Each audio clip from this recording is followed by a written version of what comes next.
တရားတိုင်းတရားအထုံးမှာဖြစ်တဲ့အတွက်ရှိဥစွာတရားပိုင်ရှိဖြစ်တော်မူတဲ့သုံးလောကထောက်ထားသဘင်မြတ်စွာဘုရားရှင်ကိုရမကြီးအားနမောတတမဟာဗန္နာမဖြင့်ညီညာဖြတ်ကြကြပါအောင်စို့နမောတတဘဂဝတောအရဟတောသမ္မာသမ္ဗုဒ္ဓတ္တနမောတတဘဂဝတောအရဟတောသမ္မာသမ္ဗုဒ္ဓတ္တနမောတတဘဂဝတောအရဟတောသမ္မာသမ္ဗုဒ္ဓတ္တဘုရားရှိခိုးတဲ့နောက်မှာတရားထိုင်တရားအထုတ်ကြဖို့အတွက်မိမိတို့ရဲ့ခန္ဓာကိုယ်ဣရိယာပုတ်တွေပြင်ဆင်ထားပါဓမ္မလင်ခွေထိုင်မစတုတို့ကြုံကြုံထိုင်လှုပ်ထိုင်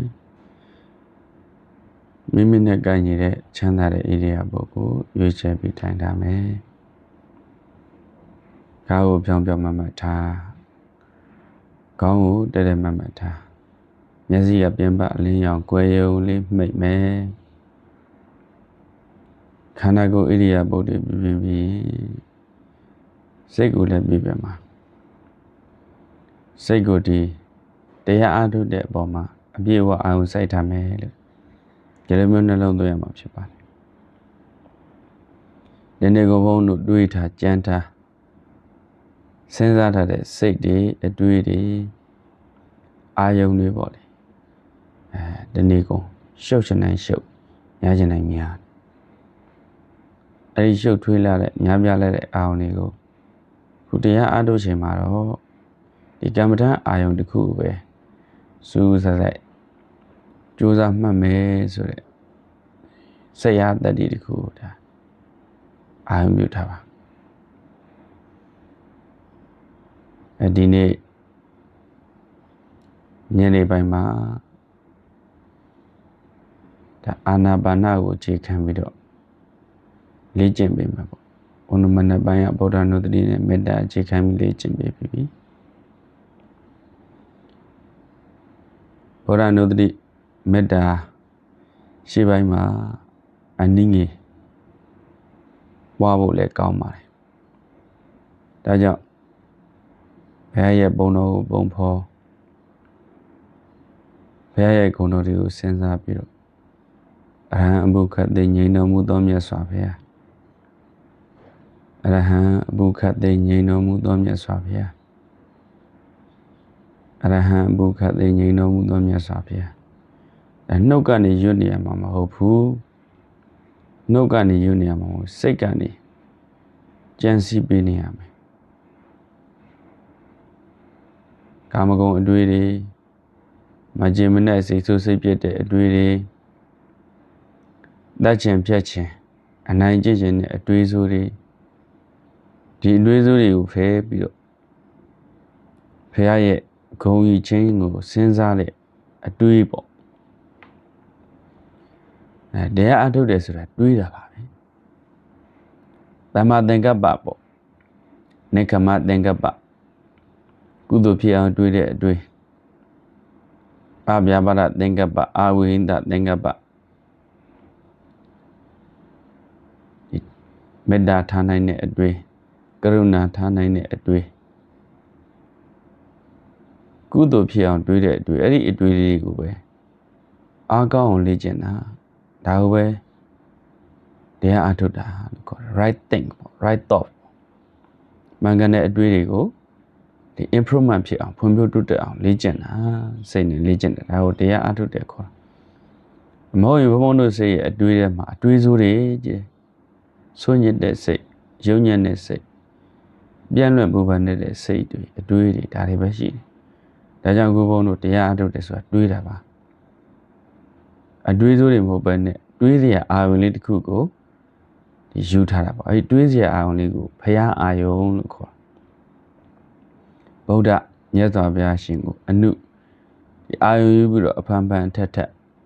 တတိဆိုတာစဉ်းစားနေတာအောက်မေ့နေတာဆင်ခြင်နေတာစဉ်းစားသိရင်အောက်မေ့နေတာ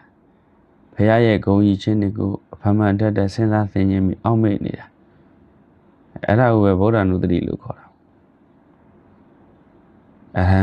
အဘုခတ်သိငြိမ်တော်မူသောမြတ်စွာဘုရားအရဟံအဘုခတ်သိငြိမ်တော်မူသောမြတ်စွာဘုရား အရဟံအမှုခတ်သိငြိမ်းတော်မူသောမြတ်စွာဘုရားအရဟံအမှုခတ်သိငြိမ်းတော်မူသောမြတ်စွာဘုရားလောဘကြောင့်ပူတဲ့အပူဘုရားမှာမရှိတော့ဒေါသထွက်လို့ပူရတဲ့အပူဘုရားမှာမရှိတော့မောဟလို့ခေါ်တဲ့မာယုံမိုင်မဲတဲ့အတွေ့တွေဒီအပူတွေဘုရားမှာမရှိတော့အဆိုးဆုံးအပူတွေထဲမှာမာယုံမိုင်မဲမှုလို့ခေါ်တဲ့အဝိဇ္ဇာဥဆောင်တဲ့မောဟအတွေ့အဆိုးဆုံးပေါ့ဒါဟိတုပစ္စည်းမှာတော့လောဘဟိတ်ဒေါသဟိတ်မောဟဟိတ်လို့ခေါ်တဲ့အကုသိုလ်ဘက်ကဟိတ်တွေလောဘအတွေ့တွေဒေါသအတွေ့တွေမောဟအတွေ့တွေကောင်းတဲ့ဘက်မှာအလောဘအဒေါသအမောဟလောဘမဖြစ်တဲ့အတွေ့တွေဒေါသမဖြစ်မေတ္တာပွားတဲ့အတွေ့တွေမောဟမဖြစ်အသိပညာနဲ့ရှင်းပြီးတွေးတဲ့အတွေ့တွေဒါကကုသိုလ်ဟိတ်တွေတရားအားထုတ်တယ်ဆိုတာဒီကုသိုလ်ဟိတ်တွေကုသိုလ်အတွေ့တွေဖွံ့ဖြိုးတိုးတက်အောင်လေ့ကျင့်တာအရဟံအဘုခတ်သိငြိမ်းတော်မူသောမြတ်စွာဘုရားအရဟံအဘုခတ်သိငြိမ်းတော်မူသောမြတ်စွာဘုရားအရဟံအဘုခတ်သိငြိမ်းတော်မူသောမြတ်စွာဘုရားအဲ့လိုဗုဒ္ဓနုတ္တိတွေပွားပြီးတော့ငါသည်ဘေးရန်ကင်းပါစေချမ်းသာပါစေဘုရားကတော့ပွားလိုက်တဲ့နောက်မှာကိုယ်မှာအေးချမ်းသွားတဲ့စိတ်လေးတွေကြည်လင်းသွားပြီကြည်လင်အေးချမ်းနေတဲ့စိတ်လေးကိုထပ်ပြီးမေတ္တာလေးနဲ့ကုတ်လိုက်တယ်ဒါကြောင့်ကျေးဇူးတော်ရှင်ဒီပိဋကရောဆရာတော်ဘုရားကြီးကဒါနပဲပြုပြုတဲ့သီလပဲစောင့်တည်ဘာဝနာပဲပွားမေတ္တာလေးနဲ့ပေါင်းကုတ်မှသာစုပြည့်တယ်တဲ့စီပင်တယ်တဲ့ငြိမ်းချမ်းတယ်တဲ့ဒါမေတ္တာဖြန်းမှငြိမ်းချမ်းမှာငါသည်ဘေးရန်ကင်းပါစေချမ်းသာပါစေဒီတရားအထုတ်တဲ့အတွင်းတော့မဟုတ်ကိုယ်အသက်ရှင်တဲ့နေငြိမ်းငြိမ်းချမ်းချမ်းအေးအေးချမ်းချမ်းနဲ့အန္တရာယ်ကင်းဘေးရှင်းတဲ့ဘဝဖြတ်သန်းမှုလေးဖြစ်ချင်တယ်ပေါ့အာဒီဘေးရန်ကင်းပါစေချမ်းသာပါစေကိုအာဒေါသစေတနာလေးပါမေတ္တာပေါ်လဲဆိုတာကိုဒီအာဒေါသစိတ်နဲ့ရှင်တဲ့စေတနာလေးပေါ့ထားတာစေတနာကစေနာကောင်းရှိတယ်စေနာဆိုရှိတယ်စေတနာဟံဘိက္ခဝေကမ္မဝရမိစေတနာကောင်းကံကောင်းမယ်ပေါ့ဒါကြောင့်အာဒေါသဆိုတဲ့စေတသိက်လေးနဲ့စေတနာလို့ခေါ်တဲ့သင်္ခါရခန္ဓာနဲ့အာဒေါသကလည်းသင်္ခါရခန္ဓာပဲဒီနှစ်ခုပေါင်းပေးလိုက်တယ်စိတ်ထဲမှာအာဒေါသစိတ်တဲ့မေတ္တာစိတ်ကလေးဖြစ်သွား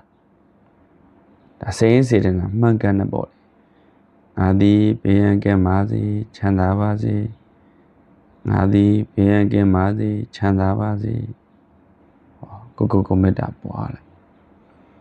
အဲ့လိုဗုဒ္ဓနုတ္တိပွားမေတ္တာပွားပြီးတဲ့နောက်မှာတရားတရားလေးလည်းတိုးတက်လာပြီစိတ်ကလေးလည်းကြည်လင်အေးချမ်းလာပြီဆိုတော့အာနာပါနမှတ်ရတာလွယ်သွားနာသီဝါနှာခေါင်းဝါ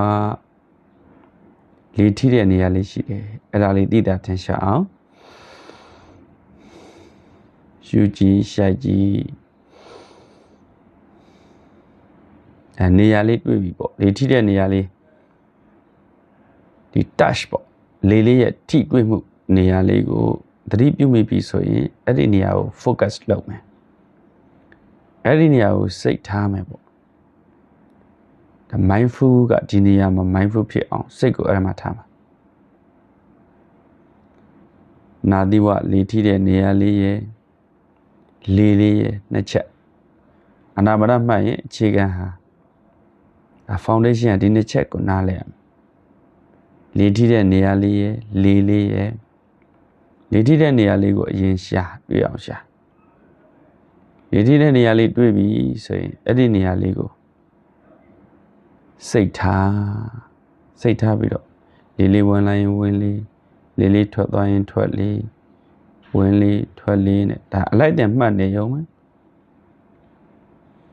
လေထီတဲ့နေရာစိတ်ထားဆိုတာအလွန်ရေးကြည့်တယ်ဖုဋ္ဌကသိဘာဝနာထပိတဝါဒါဖုဒနာနီလို့ခေါ်တယ်လေထီတဲ့နေရာအဲ့ဒီထိတဲ့နေရာလေးကဖုဒနာပေါ့ဖုဋ္ဌကသိနဲ့ထိတဲ့နေရာလေးကိုဘာဝနာထပိတဝါဘာဝနာစိတ်လို့ခေါ်တယ် mindful ပေါ့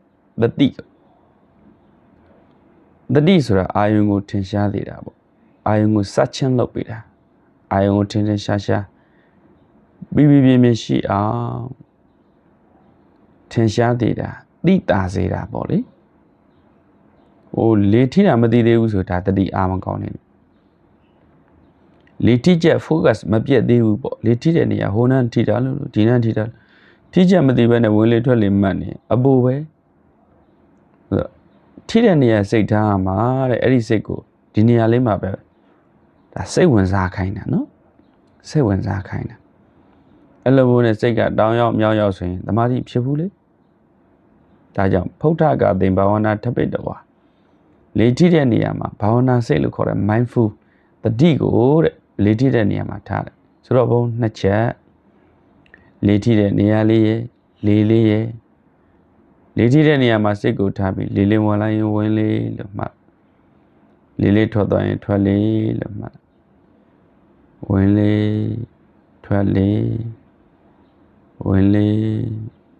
ထွက်လေဝင်လေထွက်လေဒီအလိုက်တဲ့နေမှာလေလေးတိုးဝင်လာရင်ဝင်လေလေးမှတ်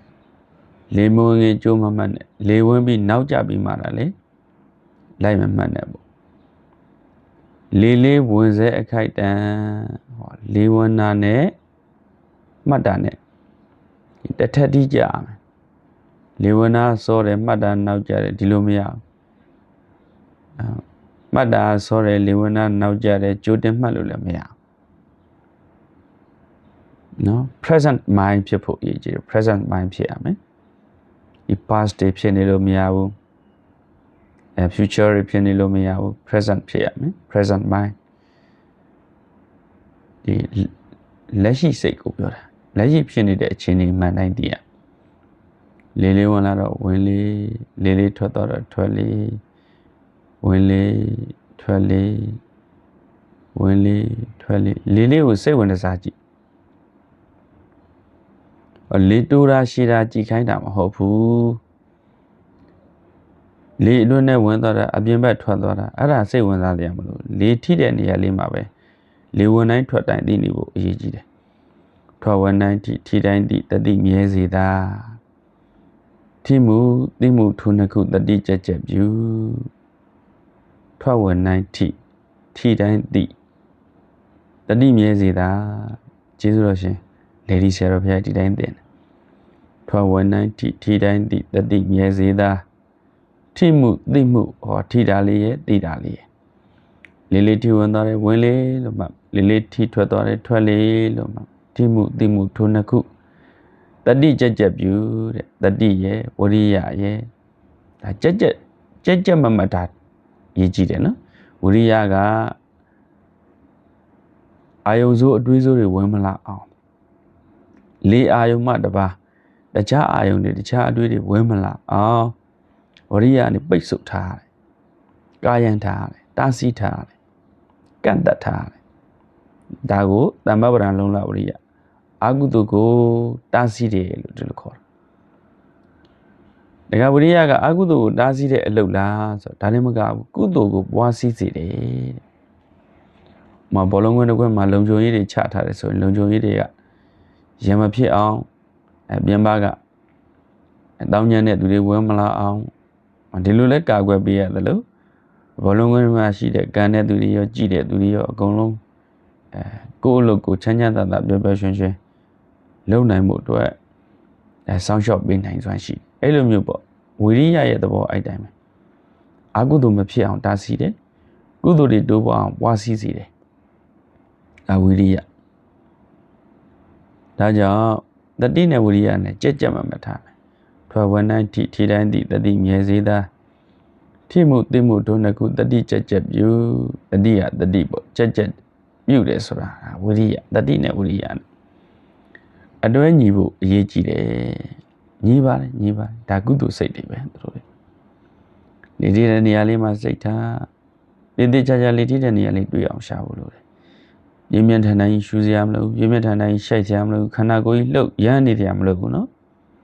ရှူရှဲနဲ့ဘယ်မှခံနေစရာမလိုဘူး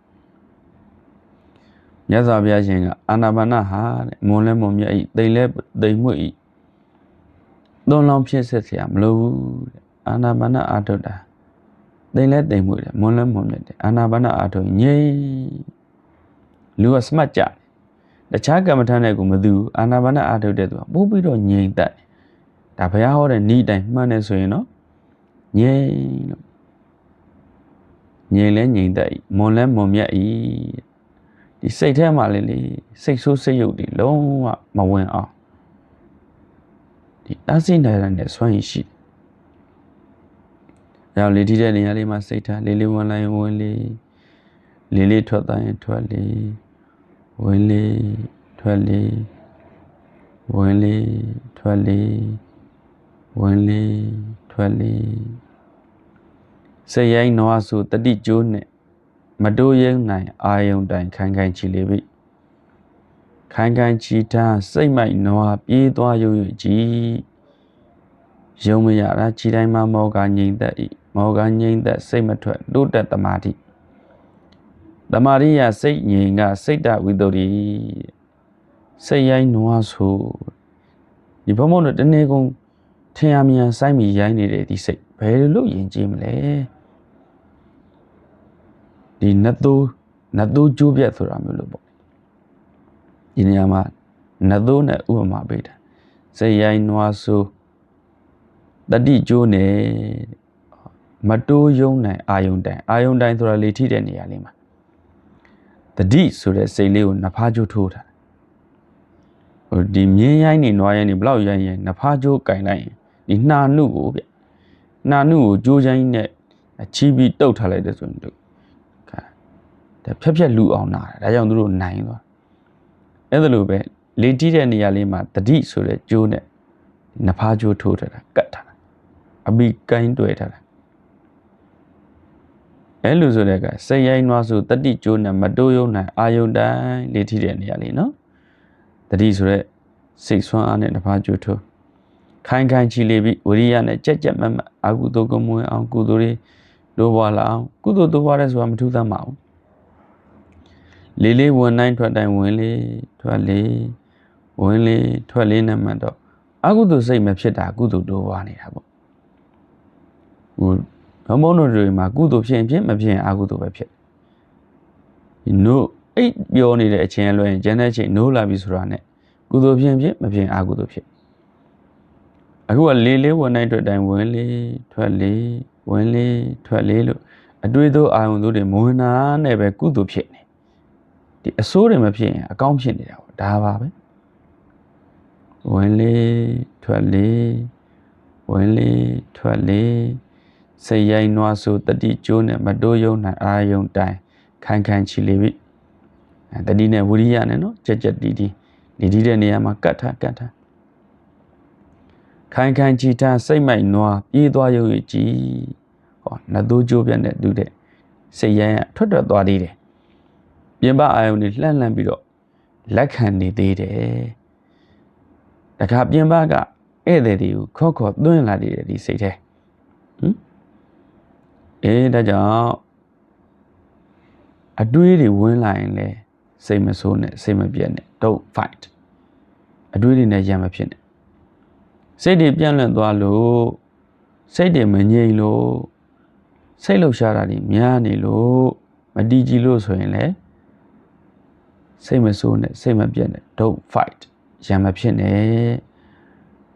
အတွေးတွေပဲဝင်စိတ်တွေပဲပြန့်မတည်ငြိမ်တာပဲဖြစ်ရံမဖြစ်နဲ့စိတ်မဆိုးနဲ့တတိလေးကတ်ထားလေးစီတဲ့နေရာမှာစိတ်ကိုပြန်ထားလေးဝင်လာရင်ဝင်လေးထွက်သွားရင်ထွက်လေးဝင်လေးထွက်လေးဘလောက်စိတ်ချမ်းသာတရားကောင်းတယ်နော်တရားတို့ဒါတကယ်စိတ်ချမ်းသာတရားကောင်းတယ်တခါအတွေးလေးတွေဝင်လာတော့လှူမယ်ဆိုတဲ့အတွေးလေးထိုင်းတွေးနေ ဘယ်သွားမယ်သွားမယ်ဆိုတဲ့အသွေးလေးထိုင်းတွေးနေဘာလုပ်မယ်ဆိုတဲ့အလိုလေးထိုင်းတွေးနေဒါပြီးဘာစားမယ်စားမယ်ဆိုတဲ့အတွေ့လေးထိုင်းတွေးမနက်ကဘယ်သွားခဲ့တယ်မနေ့ကဘယ်လောက်ခဲ့တယ်ဘသူတွေနဲ့ဘာဖြစ်ခဲ့တယ်ဆိုတော့အတွေ့လေးတွေဝင်လာတော့ဝင်လေထွက်လေတော့မှတ်ပါတယ်ဝင်လေထွက်လေဝင်လေထွက်လေဒါပေမဲ့အတွေ့လေးတွေနဲ့ဒီလေမှတ်တာလေးနဲ့ဒီအတွေ့လေးတွေကိုလက်သင့်ခံထားတာမသိဘူးလားအဲ့ဒါ flight မျောသွားတော့ don't flight မျောမသွားနဲ့ don't fight အတွေ့တွေနဲ့ရံမဖြစ်နဲ့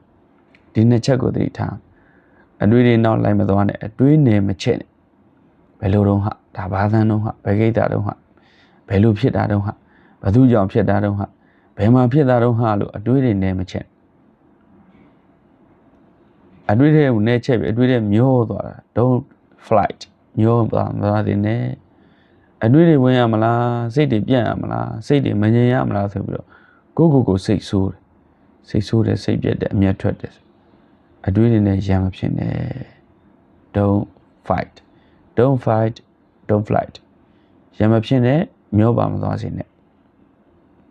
စီးမျောမသွားနဲ့ရံမဖြစ်နဲ့စန့်ကျင်မှမဖြစ်စေနဲ့ဒါဆိုဘယ်လိုလုပ်မလဲအတွေ့တွေဝင်လာမှန်းသိ accept လုပ်လိုက်တယ်သို့တော့ဒီ accept လုပ်ပြီးတဲ့အခါကျသူ့ကိုဒီ receive လုပ်ပြီးတော့သူ့ကိုထပ်ပြီးဧခံနေတာနဲချစ်နေတာတော့မလုပ်တော့ဘူးအတွေးဝင်မှန်းသိစိတ်ပြန်မှန်းသိတိပိတာနဲ့ကိုလို့လေးဝင်လာရင်ဝင်လေးထွက်သွားရင်ထွက်လေးဘယ်နာမှာတော့ဘိုးလေးထိတဲ့နေရာမှာပေါ့ဘယ်နာမှာလေးထိတာတော့နာသေးဘကောနစတာကျင်းမှာရှာခဲ့တဲ့နေရာလေးရှိတယ်လေအဲ့ဒီနေရာလေးမှာလေးထိဝင်သွားရင်ဝင်လေးထိထွက်သွားရင်ထွက်လေးတတိထားဝိရိယဆိုင်ကောင်းရည်ထားစိတ်ရှင်ထားလေးတို့ဝင်လာရင်ဝင်လေးတို့ထွက်သွားရင်ထွက်လေးဝင်လေးထွက်လေးအတွေ့တွေဝင်လို့စိတ်မပြတ်နဲ့စိတ်မဆိုးနဲ့ဝင်လာတဲ့အတွေ့တွေနောက်လဲလိုက်ပါစီးမျောပြီးတော့အတွေ့နဲ့မချဲနဲ့ don't flight မျောပါမသွားနဲ့ရံမဖြစ်နဲ့လေးထိဝင်လာတယ်ဝင်လေးထိထွက်သွားတယ်ထွက်လေးအတွေ့လေးတွေဝင်လာတယ်တီးလိုက်ဝင်လေးထွက်လေးဆက်မှတ်စိတ်တွေပြန်သွားတယ်တီးလိုက်ဝင်လေးထွက်လေးဆက်မှတ်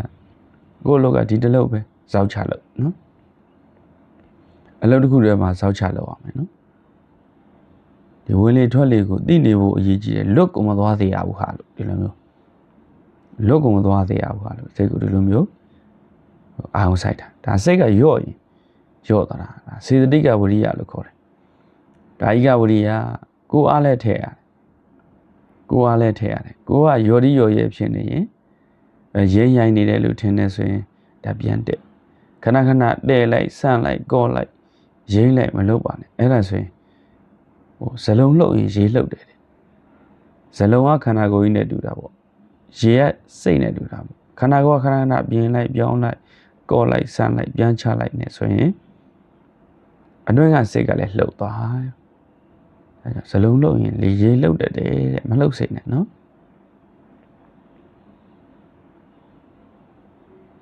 ဝင်လေထွက်လေတတိမြဲရပထမဒီဝင်လေထွက်လေအာယုံလေးပေါ်မှာတတိကပ်ပြီးတော့ခါဝင်တိုင်းထွက်တိုင်းတည်လာပြီအတွေးတွေကမဝင်တော့ဘူးပြန့်လွင့်မှုတွေမဖြစ်တော့ဘူးဘလောက်စိတ်ချမ်းသာလဲဆိုတာဒါပဲစိတ်ဆင်းရဲတယ်ဆိုတာအတွေးမျိုးစုံကိုဖဲ့ပေးနေရလို့အားစားဖို့တွေးရပြန်ပြီဝတ်ဖို့တွေးရပြန်ပြီ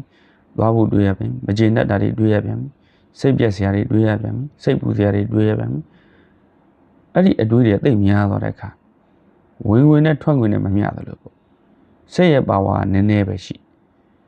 ဒီအတွေးစိုးတွေကစိတ်ရဲ့ပါဝါတွေကိုဖဲ့ယူသွားတဲ့အခါစိတ်ဆင်းရဲတယ်တဲ့ဒီလိုပြောတာအခုဒီအတွေးစိုးတွေမဝင်တာနဲ့များစိတ်ကချမ်းသာသွားတာဒီထွက်ငွေသိမ့်မရှိဘူးလေဝင်ငွေပဲရှိနေတဲ့ဝင်ငွေတွေလည်းတိုးနေတယ်ပေါ့ဟောသမ္မပဒံလုံးလောက်ရိယဆိုတာဒါပဲအကုသိုလ်ကိုတားစီကုသိုလ်ကိုပွားစီစေတယ်ဆိုတော့တိုးပွားစီတယ် improvement ဖြစ်စေတာ development ဖြစ်စေတယ်အတွေးစိုးတွေဝင်နေတာအကုသိုလ်ပဲ အတွေးစိုးတွေကင်းသွားတာအတွေးစိုးတွေရှင်းသွားတာအဲ့ဒါနိဝရဏတွေကင်းသွားတယ်ဒါပြောတာစိတ်ရှုပ်ထွေးတဲ့အတွေးစိုးတွေဝင်နေဆိုနိဝရဏတွေဝင်နေတာလေနိဝရဏကုသိုလ်ကောင်းမှုတွေကိုတားဆီးပိတ်ပင်တဲ့တရားတွေကိုနိဝရဏလို့ခေါ်တယ်ဒါကြောင့်နိဝရဏတွေအရင်ဖယ်ရှားရမယ်ကိလေသာနိဝရဏေသမေတိတိသမထောသမထဆိုတာကိလေသာတရားတွေတဲ့လောဘဒေါသမောဟကိလေသာတွေတဲ့မာနဒိဋ္ဌိစရှိတဲ့ကိလေသာတွေတဲ့ကာမိစ္ဆန္ဒပြဝါဒဌိနမိတဲ့ဥဒိစ္စကုက္ကုစခေါ်တဲ့နိဝရဏတွေတဲ့ဒီကိလေသာတွေဒီနိဝရဏတွေဒီကိလေသာတွေနိဝရဏတွေအဲ့ဓာတွေကိုဖယ်ရှားနိုင်စွမ်းရှိလို့သို့မဟုတ်အဲ့ဒီဟာတွေကိုစိတ်ထဲကနေရှင်းပြနိုင်စွမ်းရှိလို့အပြီးတော့နှုတ်ပြတာမဟုတ်ဘူးရှင်းပြတာနဲ့နှုတ်ပြတာမလို့ရှင်းပြန်ပါအောင်ပါသမထရဲ့ဘောရှင်းမရှင်းနိုင်နဲ့နှုတ်မပြနိုင်ဘူးဝိပဿနာကျမ်းမှာအမြင့်ကုန်နှုတ်နိုင်ဒါကြောင့်ကိလေသာတွေတဲ့စိတ်ကိုနှောက်ယှက်ပူပန်တတ်တဲ့ကိလေသာတွေတဲ့နိဝရဏတွေစိတ်အရှုပ်ထွေးတွေတဲ့အဲ့ဒါတွေကိုဖယ်ရှားနိုင်စွမ်းရှိလို့သမထပဲကိလေသာနိဝရဏေသမေတိတိသမထောသမထဆိုတာအခက်ကြီးမဟုတ်ဘူးအလေးကျင့်နေနေလို့နော်နာသေးဝလေးထိတဲ့နေရာစိတ်ကိုကတ်ထားလေးလေးဝင်လိုက်ဝင်လေးလေးလေးထွက်သွားရင်ထွက်လေးဝင်လေးထွက်လေးဝင်လေးထွက်လေးဝင်လေးထွက်လေးဝင်လေးထွက်လေးဘာမှအကူအညီမလိုဘူးနော်တုံးတွေခောက်စရာမလိုဘူးနှဲတွေမှုတ်ပြစရာမလိုဘူးနော်စီးချက်တွေနဲ့ရိုက်ပြစရာခတ်ပြစရာမလိုဘူးနော်မြတ်စွာဘုရားရှင်ကတိမ်လဲတိမ်မွေ့ဤမွန်လဲမွန်မြတ်ဤသွန်လောင်ဖြည့်ဆွတ်စရာမလိုတဲ့ရှင်းရှင်းလင်းလင်းပြောပြီးသားအာနာပါနတိတုတ်တံမှာဘာနဲ့မှပေါင်းဆက်စရာအထူးမလိုဘူးတဲ့သူကြည့်တဲ့ကောင်းနေတာလေနော်လေးလေးဝင်လာရင်ဝင်လေးလေးလေးထွက်သွားရင်ထွက်လေးဝင်လေးထွက်လေးဝင်လေးထွက်လေးအတွေ့အကြုံတွေအာရုံစိုးတွေမဝင်စိတ်ကချမ်းသာနေတာပဲတဲ့သတိထားဝရိယစကောင်းရထားစိတ်ရှင်းရှင်းတာစိတ်ထဲမှာပြန်လည်မှုတွေပူပန်မှုတွေရှုပ်ထွေးနေတာတွေအေးချမ်းသွားပြီဆိုရင်ဒီလေးလေးထဲမှာပြန်ပြီးတော့တက်ခွဲကြည့်မှာပေါ့ဒီအာနာပါနလို့ခေါ်တဲ့ဝင်လေထွက်လေဟာပညာအာရုံဖြစ်တယ်တမထပိုင်းမှာတော့ထင်သာမြင်သာဖြစ်တဲ့ပညာအာရုံကိုရှေ့ပိုင်းမှာယူလိုက်တော့စိတ်လေးဟာဝင်လေထွက်လေလို့ခေါ်တဲ့လေအာရုံပညာလေးပေါ်မှာစိတ်လေးကတည်သွားတယ်အနောက်ရှက်ဖြစ်တဲ့စိတ်တွေပြန်လည်နေတဲ့စိတ်တွေကင်းသွားတယ်အဲ့လိုကင်းသွားတာ ਨੇ ဘုံဘုံတို့စိတ်တည်ကြည်မှုရပြီဆိုတာ ਨੇ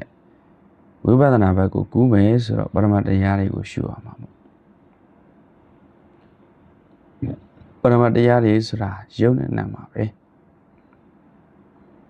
လေးလေးထဲမှာလေးထိတဲ့နေရာလေးမှာစိတ်ကိုကတ်ထားလေးလေးဝင်လာတော့တိုးဝေးတဲ့သဘောတွန်းကန်တဲ့သဘောလှုပ်ရှားတဲ့သဘောရွေ့လျားတဲ့သဘောအေးတဲ့သဘောဒါလေးတွေတွေ့လေးလေးထွက်သွားတဲ့အခါတိုးဝေးတဲ့သဘောတွန်းကန်တဲ့သဘောလှုပ်ရှားတဲ့သဘောရွေ့လျားတဲ့သဘောနှွေးကနေထိပြီးထွက်သွားတဲ့သဘော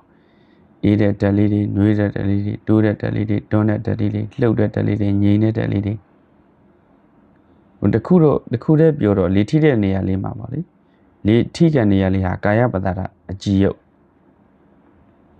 ဒီနှာခေါင်းထဲလေးမှာကတ်နေတဲ့နှာခေါင်းအကြည်မဟုတ်ဘူးနှာခေါင်းအကြည်ကအနံ့ကိုစုပ်တာဒါကကာယပတ္တရကိုယ်အကြည်ဖြစ်တယ်လေထိတဲ့နေရာလေးနှာသီးဘဝလေထိတဲ့နေရာလေးကိုယ်အကြည်ယုတ်တရားအဲ့ဒီထဲမှာအဲ့ဒီယုတ်လေးကိုထိပြီးဝင်သွားတဲ့လေးလေးဟာအေးလိုက်နှွေးလိုက်တိုးလိုက်တွန်းလိုက်ရွေ့လိုက်လှုပ်လိုက်ငြိမ်လိုက်နဲ့ဓာတ်သဘောလေးတွေပြောင်းလဲနေတာတွေ့အဲ့ဓာတ်သဘောလေးတွေပြောင်းလဲနေတာကိုရုပ်လို့ခေါ်တယ်ဒါကြောင့်ခုနကတော့ဝင်လေးထွက်လေးနဲ့မှတ်ခဲ့တာအခုကျတော့ဒီလေးလေးဝင်တိုင်းထွက်တိုင်းရုပ်လို့မှတ်မှာပေါ့ဝင်လာတဲ့လေးလေးဟာလည်းဓာတ်ပြောင်းလဲမှုဖြစ်စဉ်လေးတွေတွေ့ရမယ်ရုပ်လို့မှတ်ထွက်သွားတဲ့လေးလေးကိုလည်းဓာတ်ပြောင်းလဲမှုဖြစ်စဉ်လေးတွေ့ရမယ်ရုပ်လို့မှတ်ရုပ်ပတိရူပံဓ ဒါရုပ်ပဲလို့သိပြရရူပပရိက္ခရူပပရိစ္ဆေဒရုပ်ကိုပိုင်းခြားသိမှတ်တာပေါ့ဝင်လာတဲ့လေးလေးမောတက်ပြောင်းလေးမှုဖြစ်စဉ်လေးလေးထိတဲ့နေရာမှာစိတ်ကိုကတ်ထားဖို့ရုပ်လို့မှတ်ထွက်သွားတဲ့လေးလေးမှာတက်ပြောင်းလေးမှုဖြစ်စဉ်လေးတွေအဲ့ဒါလေးကိုလည်းရုပ်လို့မှတ်လေးထိတဲ့နေရာမှာစိတ်ကိုထားတော့ဝင်သွားတာထွက်သွားတာတိုးသွားတာတွန်းသွားတာရွေ့သွားတာလှုပ်သွားတာငြိမ်းသွားတာဥသွားတာအေးသွားတာနှွေးသွားတာဒါလေးတွေတွေ့မယ်ဓာတ်လေးတွေပြောင်းလဲနေတာတွေ့အဲ့ဒီဓာတ်လေးတွေပြောင်းလဲနေတာ physical changes ပေါ့ရုပ်ပတိတိရူပံဆိုတာဓာတ်သဘောတွေပြောင်းလဲနေတာကိုရုပ်လို့ခေါ်တယ်တီတေနာပိရုပ်ပတိတဲ့အေးတဲ့ဓာတ်လေးတွေပြောင်းမယ်တဲ့ဩနေနာပိရုပ်ပတိတဲ့နှွေးတဲ့ဓာတ်လေးတွေပြောင်းမယ်တဲ့ဇီကိစ္ဆာယပိရုပ်ပတိတဲ့စားလောင်းနေတဲ့သဘောလေးတွေလည်းခန္ဓာကိုယ်အနှံ့မှာဒါပေါ်တတ်တယ်ပေါ့ကဲအဲ့လိုလေထိတဲ့နေရာလေးမှာရုပ်တရားလေးတွေတွေ့ပြီးခန္ဓာကိုယ်အနှံ့မှာထုံနေတာကျင်းနေတာကိုက်နေတာခဲနေတာညောင်းနေတာလေးနေတာပေါ့နေတာတင်းနေတာယော့နေတာထိနေတာတွေ့နေတာဒါလေးတွေကိုရုပ်လို့မှန်ဒီရှိန်နေစိတ်ကနေဒုက္ခနဲ့လှုပ်သွားတာလေးတွေစစ်ဖြစ်သွားတာလေးတွေတက်နဲ့ဖြစ်သွားတာလေးတွေရှိန်နေလက်ကနေဒီဓာတ်လေးတွေပြောင်းလဲနေတာလေဟိုဒီ element လေးတွေပြောင်းလဲနေတဲ့ဖြစ်စဉ်ပေါ့လေဉာဏ်နဲ့ကြည့်မှမြင်မှာပေါ့ဘုံတို့လျှက်စစ်မီးကြောင်းထဲမှာနော် electron လေးတွေပြေးနေတာဒီဘဂရိမျက်စိနဲ့ကြည့်မြင်မှမမြင်တာဟိုဘက်က tungsten လေးရှိတယ်ဒီဘက်က tungsten လေးရှိတယ်လက်ရဘက်က tungsten လေးနဲ့လက်ဘက်က tungsten လေးနဲ့ဖိုးတက်မှတ်တဲ့အဲ့ tungsten လေးနှစ်ခုကျမှ electron လေးတွေပြေးတာအဲ့ဒါကနေပြီးတော့လျှက်စစ်မီးရဲ့လို့အလင်းရောင်ဖြစ်လာဒီပဂရိမျက်စိနဲ့ကြည့်တော့ဘယ်မြင်မှာလဲတို့တော့သိပ္ပံပညာရှင်တွေအလမနာစွမ်းမြင်မှာတဲ့မဘလူလေးနဲ့တို့မဟုတ်သူတို့ရဲ့နိပညာဆိုင်ရာအထောက်အကူကိရိယာတွေနဲ့ကြည့်တဲ့အခါမြင်တာပေါ့အခုကခန္ဓာထဲမှာရှိတဲ့ electron တွေစီးတာတွေကြည့်မှာလေခန္ဓာထဲမှာရှိတဲ့ရုပ်ဓာတ်တွေပေါ့လေ electron ဆိုတာဒါအပူဓာတ်ပါပဲတေဇောဓာတ်ပါပဲအဲ့လိုပဲခန္ဓာကိုယ်ထဲမှာလည်းဒီပထဝီလို့ခေါ်တဲ့မာဓာတ်ပြောတဲ့ဓာတ်တွေစီးဆင်းနေတယ်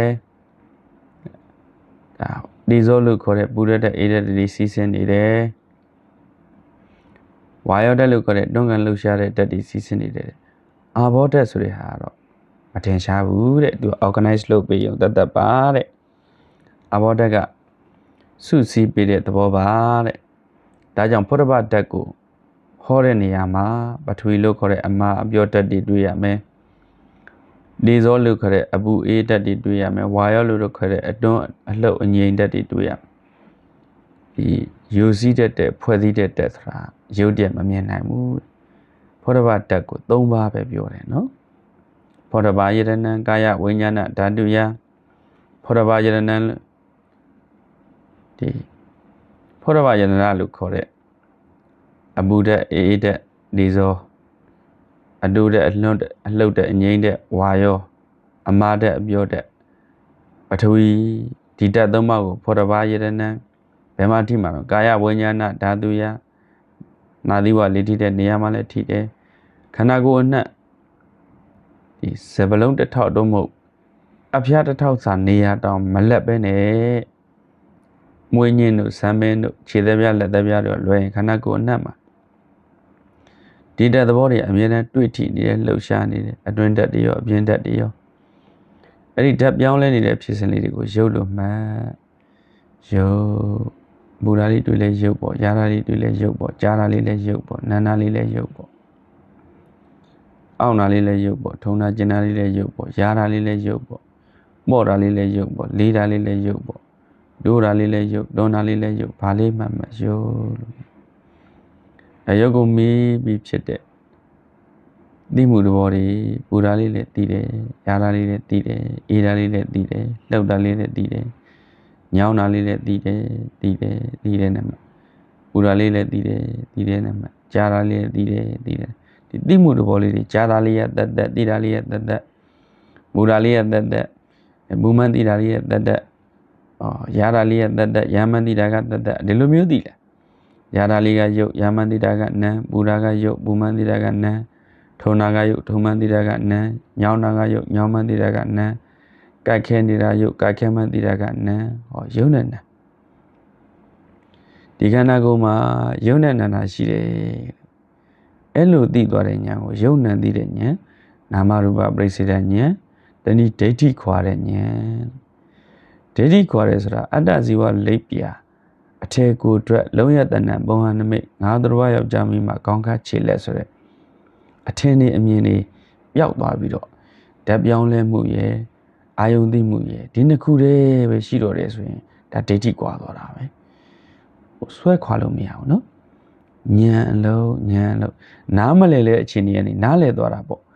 သဘောမပေါက်တဲ့အခြေအနေသဘောပေါက်သွားတာပေါ့အရင်တော့လေကောင်းကားခြေလက်လို့သဘောပေါက်ထားတယ်လေကောင်းကားခြေလက်လို့ထင်ထားတယ်လေအခုကကောင်းကားခြေလက်မဟုတ်ဘူးငါသူယောက်ျားမိန်းမမဟုတ်ဘူးဒီတဲ့သဘောပြောင်းလဲနေတာရဲ့အာယုံလေးတွေသိနေတာရဲ့ဒီနှစ်ခုပဲရှိတယ်ဒါပဲရှိတယ်ဒါကိုပဲခန္ဓာခေါ်တယ်ဒါကိုပဲပရမတ္ထတရားတွေလို့ခေါ်တယ်အတေကိုအတွက်လုံးရတဏ္ဍဘဝနမိတ်အနေနဲ့ရှိနေတာမဟုတ်ဘူးလို့သဘောပေါက်သွားတာနားလည်သွားတာ understood ဖြစ်သွားတာအဲ့ဒါကိုပဲဒိဋ္ဌိခွာတယ်လို့ခေါ်တာသူများခွာပြီလို့မရဘူးရဲ့မိမိခန္ဓာကြီးကိုမိပြန်ကြည့်တဲ့အခါမိမိဆိုတာလည်းမရှိဘူးအထေကိုအတွက်အနေနဲ့လည်းရှိတာမဟုတ်ပါနဲ့ခန္ဓာဆိုတဲ့ရုပ်တသက်နံတသက်ဒါတွေပဲရှိအဲ့ဒါလေးသိအဲ့ဒီရုပ်တသက်နံတသက်လေးမှာလည်းရုပ်ဆိုတဲ့သဘောကကံစိဥရုအာဟာရအကြောင်းတရားတွေထောက်ပံ့လို့တဲ့ရုပ်တရားကြီးဖြစ်လာတာရုပ်တရားကြီးရှိလာတဲ့အခါရုပ်ကိုမြည်ပြီးဖြစ်တယ်တဲ့နာမ်တရားတွေလည်းပေါ်လာတယ်တဲ့ဟောအကြောင်းကျိုးသဘာဝနော်ဘူရာလေးကအကြောင်းဘူမှန်းသိလိုက်တာအကျိုးဘူရာမရှိရင်ဘူမှန်းသိတရားမရှိဘူးဘူရာကအကြောင်းဘူမှန်းသိတာအကျိုးယာတာကအကြောင်းယာမှန်းသိတာကအကျိုးကျင်နာကအကြောင်းကျင်မှန်းသိတာကအကျိုးထုံးနေတာကအကြောင်းထုံးမှန်းသိတာကအကျိုးအမှထုံးနေတာဘူနေတာကျင်နေတာယာနေတာအောင့်နေတာကြားနေတာနန်းနေတာဆိုတာရုပ်သဘောတွေပါပဲအဲ့ဒါလေးတွေသိနေတဲ့ကနန်းသဘောဒီနေရာမှာရုပ်ကအကြောင်းနန်းကအကျိုးဆာလောင်နေဆာလောင်မှုရေးစားတယ်ဘာညာပေါ့ဆာလောင်တာကအကြောင်းဆာလောင်လို့မျိုးချလိုက်တယ်ရုပ်သဘောလေးဟောဒါကအကျိုးနော်အကြောင်းကျိုးသဘာဝတွေနော်အတွေ့အအောင်လေးတွေရှိမယ်တွေးစိတ်လေးပေါ်တယ်အတွေ့အအောင်မရှိမဲ့တွေးတရားမရှိဘဲနဲ့တွေးစိတ်ဆိုမှာပေါ့တွေးစိတ်ဆိုတာလူပေါ်တာမဟုတ်တွေးတဲ့အာယုံလေးတစ်ခုခုတွေးမိလို့လိုချင်တဲ့အာယုံလေးတွေးမိတဲ့ကောင်အဲ့ဒီပစ္စည်းလေးငါလိုချင်လိုက်တာဆိုတော့အတွေးလေးထဲမှာအဲ့ဒီအာယုံလေးပဲအတွေးလေးမှာဒါခဏမြင်လာတယ်ဆိုတာဒါကိုပြောတယ်အတွေးထဲမှာပြန်ပြီး relate လုပ်တာပေါ့ remind လုပ်တာပြန်ပြီးပုံဖော်မိအာယုံလေးပြန်ယူနေတယ်အာယုံလေးယူလာတော့ပို့ပြီးပြင်းလာတယ်တွေးစိတ်လေးပေါ်လာတယ်အတွေးအာယုံလေးကလည်းနံတရားပဲအကြောင်းပဲတွေးစိတ်လေးကအကျိုးဟောဒီနေရာမှာအကြောင်းဟာနံအကျိုးဟာနံတခါတည်းကျတော့ပြင်ကျင်တဲ့စိတ်လေးပေါ်လာတယ်ပြင်ကျင်တဲ့စိတ်လေးကအကြောင်းခန္ဓာကိုယ်ကြီးလှုပ်ရှားရင်းပြီးပြင်လိုက်တာကအကျိုးရေးစားတယ်သတိမျိုးချင်းတဲ့စိတ်လေးကအကြောင်းမျိုးလိုက်တာကအကျိုးပြင်ကျင်တာအကြောင်းပြင်လိုက်တာအကျိုးပြင်လိုက်တဲ့အတွက်သက်တာသွားတာဆိုတာရုပ်ကလေးကခုနမသက်တာတဲ့နေရာနေသက်တာတဲ့ဒါပါပဲပြောင်းလဲသွားတာပေါ့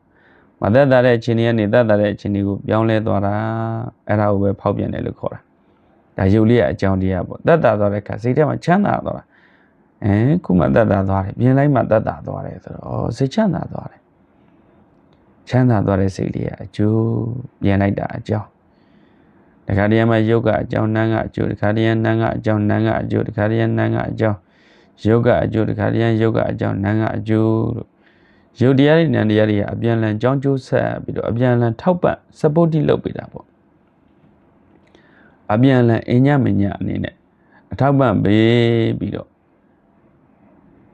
အချင်းချင်းမိသေးပြုပြီးတော့နေကြတယ်ထောက်ပံ့ပြီးနေကြတယ်ကြောင်းကျိုးတဘာဝအနေနဲ့ပတ်သက်နီးနွယ်နေကြတာပေါ့ဒါကိုယုံနဲ့နန်းလို့ခေါ်တာအကြောင်းနဲ့အကျိုးလို့ဒီလိုပြောတာနော်ဒါကြောင့် တဲ့သဘောတွေပြောင်းလဲနေတာယုတ်အောင်လေးတွေသိနေတာကနာဒီယုတ်နဲ့နာဟာအကြောင်းကျိုးဆက်ပြီးတော့နေကြတဲ့သဘာဝတွေပဲလို့သိတာပစ္စယပရိက္ခညာဘယ်ယုတ်ဘယ်နာမဲပေါ်လို့ပေါ်တာမဟုတ်ဘူးအကြောင်းတရားရှိလို့ပေါ်တာဒီလိုသိသွားတာဟာပစ္စယပရိက္ခညာတတိထာဝရိယဆိုင်ပြောစရာကောင်းတယ်နော်တရားကရေးလေအောင်အာထုတ်တဲ့နားလေအောင်အာထုတ်တဲ့မပင်မမဲ့နဲ့သဘောပေါက်ပေါ်သွားတဲ့အခါဉာဏ်လေးတက်တက်လာအကြာကြီးထိုင်မှမဟုတ်ဘူးအပင်မခံနေရတာမျိုးမဟုတ်ဘူးသဘောပေါက်သွားဖို့အရေးကြီးတယ်အပင်မခံနဲ့လို့လေဒီလိုလဲမဟုတ်ပြန်ဒါအစွန်းလို့ခဏခဏတက်တာခြင်းလို့ခဏခဏပြောင်းခဏခဏပြင်းနေဆိုတော့လေခန္ဓာရဲ့သဘာဝအခြေအနေမှနေမတွေ့ရပြန်ဒါကြောင့်ပြင်တာပြောင်းတာခဏခဏမလုပ်ပင်မလုံးလာပြန်တော့လေစိတ်ပင်မခံပြီးအောင့်အီမနေနဲ့ပြင်းနေတဲ့တော့ပြင်လို့ရအဲ့ဒီကြားထဲမှာမြတ်တတ်တာရှိဖို့အရေးကြီးပါတယ်တတိထာဝရိယစကောင်းရည်ထာစိတ်ရှင်းရှင်းထာ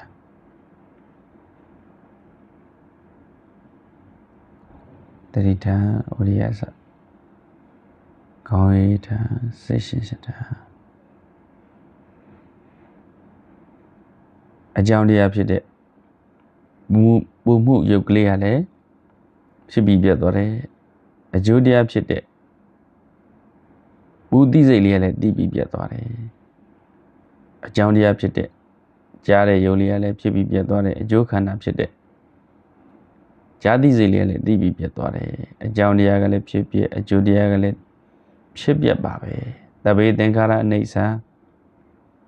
သင်္ခါရဆိုတာကရုပ်တည်နာနေကိုပြောတာပဲအကြောင်းတရားအကျိုးတရားတွေကိုပြောတာပဲဒီအကြောင်းတရားအကျိုးတရားလို့ခေါ်တဲ့ရုပ်တရားနာတရားတွေသဗ္ဗေသင်္ခါရခတ်သိမ်းကုန်တော့သင်္ခါရကြောင်းကျိုးသဘာဝရုပ်တရားနာတရားတွေဟာတဲ့အနိစ္စဖြစ်ပြီးပြတ်ကြတယ်မမြဲဘူးဖြစ်ပြီးပြတ်နေလို့မမြဲဘူးပြောတာပေါ့ဒါကြောင့်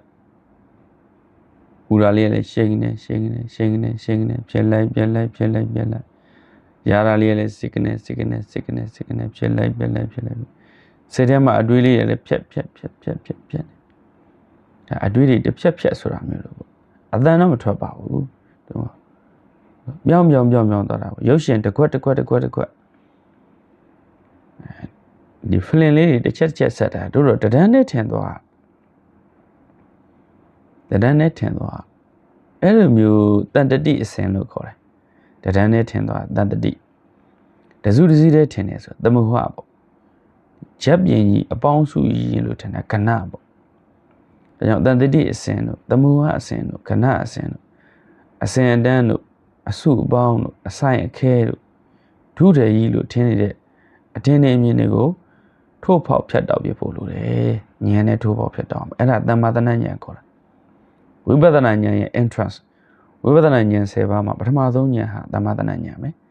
ဒါဘုံတို့မနက်ကနေခုနကအထိတောက်လျှောက်လေ့ကျင့်ကြတာဟာသမထပိုင်းနဲ့ဝိပဿနာရဲ့အခြေခံပိုင်းအခုဝိပဿနာဉာဏ်ရောက်ပြီဘလို့ရောက်တာတော့သရွေးမျိုးခြင်းတဲ့စိတ်လေးဖြစ်ပြီးပြတ်သွားတယ်သရွေးမျိုးလိုက်တဲ့မျိုးမှုလေးလည်းဖြစ်ပြီးပြတ်သွားတယ်ရာတာလေးပေါ်လာတယ်ဖြစ်ပြီးပြတ်သွားတယ်ရာသီစိတ်လေးလည်းသိပြီးပြတ်သွားတယ်ကြားတာလေးပေါ်လာတယ်ဖြစ်ပြီးပြတ်သွားတယ်ကြားသီစိတ်လေးလည်းသိပြီးပြတ်သွားတယ်ဒီအခြေအနေရောက်တဲ့အခါဘာလေးပေါ်လာဖြစ်ပြီးပြတ်သွားတာ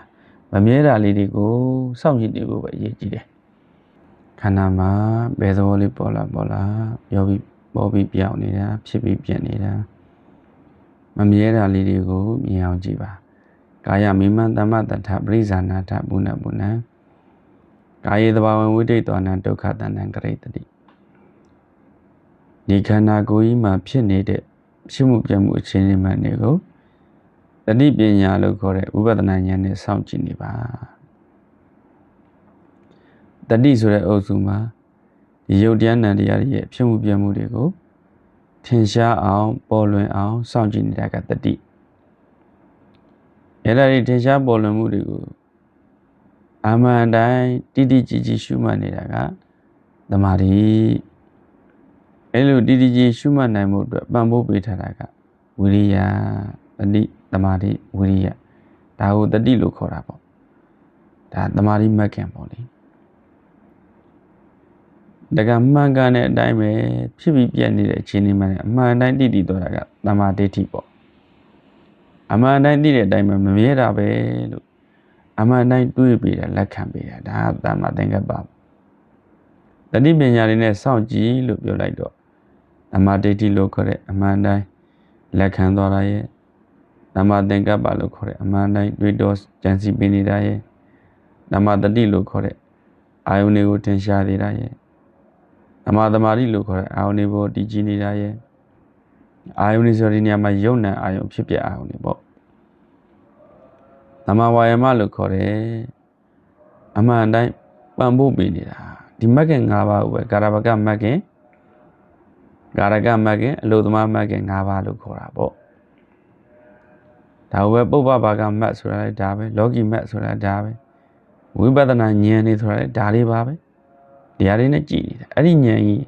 အည်သွေးဆဲဆဲမြင်သွားမယ်ဓမ္မသနာဉာဏ်ဆိုတာမမြဲစင်းရဲ့အဆုံးမြတဲ့သဘောတွေခက်ကြဲကြဲမြင်တာပေါ့ဥရိယပြဉာဏ်ကျတော့ဖြစ်မှုပြမှုတွေကိုခက်စိတ်စိတ်မြင်လာတာပေါ့ဘယ်ကဉာဏ်ကျတော့အပြက်တက်တက်ပဲမြင်တာပေါ့ဘယ်ကဉာဏ်ကျတော့ယုတ်တရားနံတရားတွေမှာကြောက်เสียလို့မြင်လာတာပေါ့အာရိနဝဉာဏ်ကျတော့ယွန်เสียလို့မြင်လာတာပေါ့နိဗ္ဗာန်ဉာဏ်ကျတော့ညှိငွေ့เสียလို့မြင်လာတာမောဇိတုကမြတ်တဉာဏ်ဆိုတာလွတ်မြောက်ခြင်းတဲ့ဉာဏ်ပဋိသင်္ခာဉာဏ်ဆိုတာလွတ်မြောက်ဖို့အတွက်တေချာစိတ်ဆက်သုံးတတ်တဲ့ဉာဏ်သင်္ခါရုပ္ပခဉာဏ်ဆိုတာဝိပဿနာဥပ္ပခဥဆောင်တဲ့ဥပဒနာဉာဏ်နဲ့ယုတ်တရားနံတရားတွေကိုအလိုက်တဲ့ရှုမှတ်နေတာဒါဝိပဿနာဉာဏ်ရဲ့အစစ်မြင့်ဆုံးဖြစ်ပြီးဟိုဘက်မှာအနုလောမဉာဏ်ပဲရှိတော့တယ်မဉာဏ်ဒါပဲရှိတော့ဒါဒီတိုင်းသွားတာ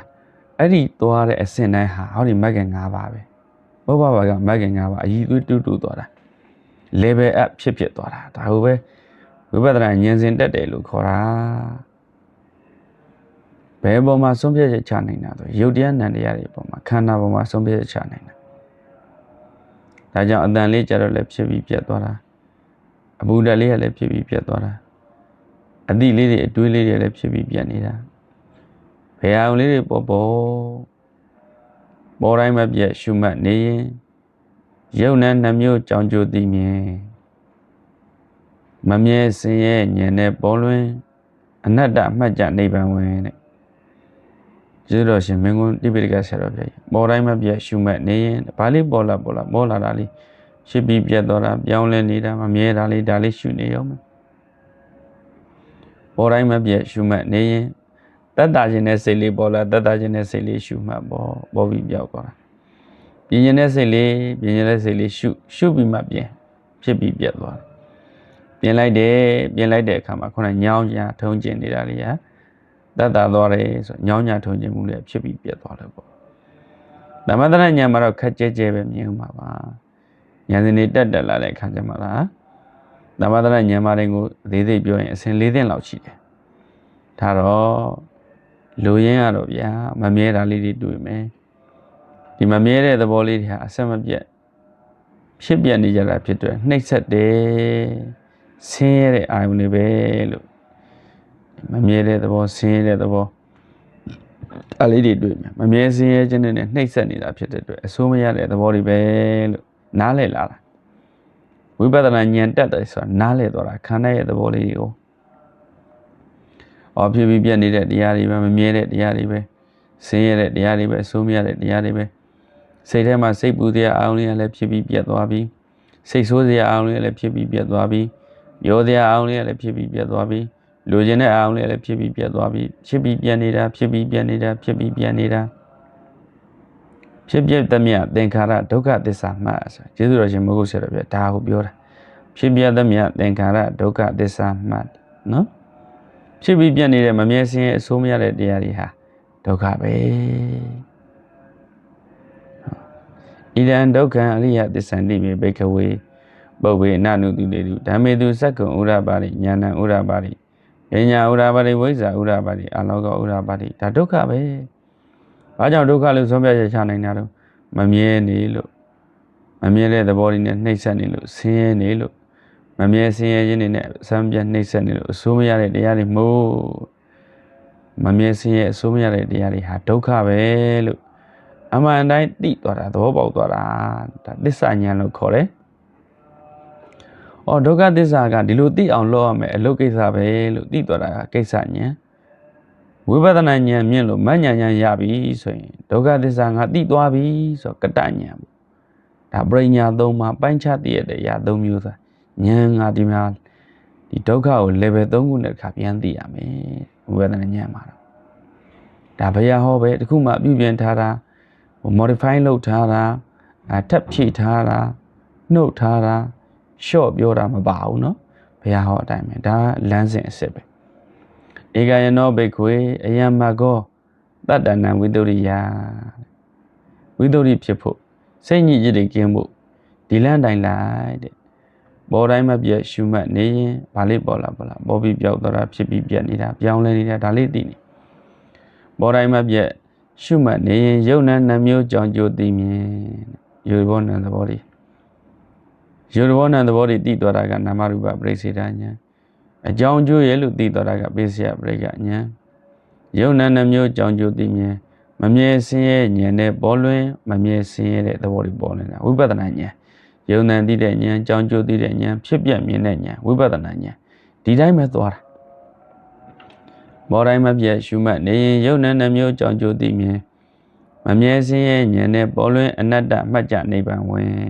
မမြဲစင်းရဲ့အဆိုးမရတဲ့သဘောတွေသိသွားတဲ့ကခန္ဓာပေါ်မှာအတွေ့အတာတွေပြုတ်သွားတယ်ပထမဆုံးပြုတ်ရမယ်အတွေ့တွေဟာတက္ကရာဒိဋ္ဌိနဲ့ဝိသိကိစ္စလို့ခေါ်တဲ့ဒိဋ္ဌိတန်ရောစဉ်ပေါ့ဩရမဂိယတန်ရောစဉ်၅ပါးပြုတ်သွားမယ်ဒိဋ္ဌိနဲ့ဝိသိကိစ္စလို့ခေါ်တဲ့ကိလေသာ၅ပါးပြုတ်သွားမယ်အဲ့ဒါကိုဒီအဖုံးတွေခွာထုတ်လိုက်တာဒီစိတ်ထဲမှာတသန်နေရလို့လွှမ်းမိုးလာတဲ့အမှားကြီးနှစ်ခုကိုဖယ်ပစ်လိုက်တာအယူဆမှားကြီးနှစ်ခုဖယ်ပစ်လိုက်တာအဲ့ဒါတရားရတယ်ခေါ်တာပဲဒါကြောင့်အမြင်မှန်းပြီးတဏှာရှင်းသွားတာကိုသောတာပန်လို့ခေါ်တယ်ဘယ်ပေါ်မှာခန္ဓာပေါ်မှာပေါ့ယုံနဲ့နိုင်ပဲရှိတယ်ကြောင်းကျိုးဖြစ်ပြနေတဲ့တရားတွေဖြစ်တယ်ဒါပဲမမြဲစင်းရဲ့အဆိုးများတဲ့သဘောတွေဖြစ်တယ်လို့အဲ့လိုသိသွားတဲ့ကခန္ဓာပေါ်မှာတွေ့တာနေတဲ့အတွေ့အတာတွေပြုတ်သွားတာဣဒံဒုက္ခသမုဒယအရိယသစ္စာနိမိတ်ဘေကဝေပုဗ္ဗေနန္တုတုတေတုဓမ္မေတုစက္ခုံဥရပါတိဉာဏဥရပါတိပညာဥရပါတိဝိဇ္ဇာဥရပါတိအာလောကောဥရပါတိဒုက္ခဒါဒုက္ခဖြစ်စေတဲ့အကြောင်းရင်းတွေပဲအဝိဇ္ဇာတဏ္ဍအစရှိတဲ့ကိလေသာတရားတွေဟာဒုက္ခဖြစ်စေတဲ့အကြောင်းရင်းတွေပဲဒီဒုက္ခဖြစ်စေတဲ့အကြောင်းရင်းတွေကိုတန်ခောပရိဒံဒုက္ခသမုဒယဘာတပ္ပန္တိမိပယ်ရမယ့်ဟာတွေပဲဘဟိနန္တိမေဘိခွေပယ်လိုက်ပြီပယ်လိုက်တာကြတော့မတ်နဲ့ကြမှာပယ်မှာဟောဒီလိုမျိုးဒုက္ခကိုသိတယ်ဒုက္ခဖြစ်တဲ့အကြောင်းတရားတွေကိုပယ်လိုက်နိုင်တယ်ပယ်လိုက်နိုင်တဲ့နိသနစ်ကမတ်ကပဲပယ်လိုက်တာကនិရောဓတဲ့ဒါသစ္စာလေးပါးဒီတိုင်းစိုက်တာနော်ခန္ဓာပေါ်မှာအချင်းချင်းမှနေတည်သွားတဲ့အခါဉာဏ်ရည်သွေးတွေတိုးတက်လာတာကိုပဲအမှန်တိုင်းသိတဲ့ကိုယ်တိုင်ပိုင်မိမိသိတဲ့ပိဿတံဝိရိဒဘောဝိညူဟိပညာရှိသူအရိယာသူတော်ကောင်းတို့ကိုယ်ပိုင်ဉာဏ်နဲ့ဘုရားဆုံးမှာလမ်းညွှန်ချက်အတိုင်းအားထုတ်တဲ့အခါကိုယ်ပိုင်ဉာဏ်နဲ့သိသွားတာသဘောပေါက်သွားတာကိုပဲပိဿတံဝိရိဒဘောဝိညူဟိတဲ့ဒါကိုပဲမတရားဖို့တရားရသွားတယ်ခေါ်တာသတိထားဝရိယစကောင်းဝေးထားစိတ်ရှင်းထားယောဂီတို့သတ်မှတ်ပေးထားတဲ့တရားအထုတ်ခြင်းပြပါပြီဒါကြောင့်မိခန္ဓာကိုယ်ဣရိယာပုတွေတတိလေးကပ်ပြီးတော့ပြောင်းနိုင်ပြင်နိုင်ရွှေ့နိုင်ကြပါပြီယောဂီပေါင်းသူတော်ကောင်းတို့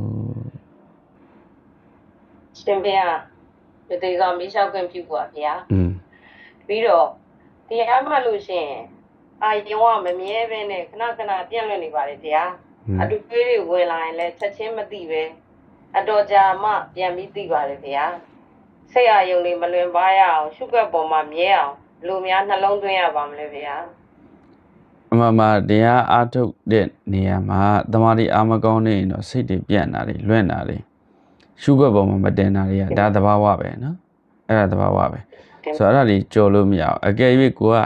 အဲ့ဒီຢာတွေကိုစူးစိုက်ကြော်နိုင်ဖို့ဆိုရင်ကာယကဝိရိယတွေမကဘူးစေတသိကဝိရိယအရေးကြီးတယ်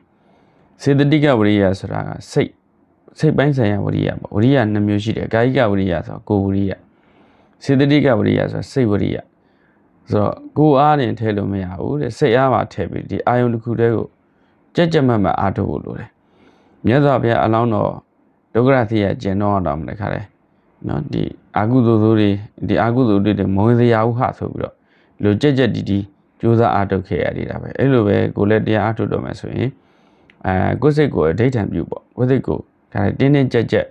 ဟိုအရာတကားနဲ့ပြောမောင်းတင်လိုက်ပေါ့လေဒီချိန်မှာတရားအားထုတ်တဲ့အချိန်ဖြစ်တဲ့အတွက်ဒီအတွေ့အအောင်တွေမဝင်ရအောင်ကြိုးစားမှတ်မယ်အတွေ့အအောင်တွေတော့မျောပါမတော့အောင်ကြိုးစားမှတ်မယ်ရရှိထားတဲ့ကမ္မဋ္ဌာန်းအာရုံဖြစ်တဲ့သမထဆိုသမထပိုင်းဝိပဿနာဆိုဝိပဿနာပိုင်းအဲ့ဒီကမ္မဋ္ဌာန်းအာရုံတွေပေါ်မှာရှင်းရှင်းလင်းလင်းဖြစ်အောင်ကြိုးစားအားထုတ်မယ်ဆိုတမ္ပပဒံလုံလဝရိယရှိဖို့လိုတယ်သဘောတော့အနည်းချုပ်အနေနဲ့ပြောရင်တမ္ပပဒံလုံလဝရိယကဒါအရေးကြီးဆုံးပဲ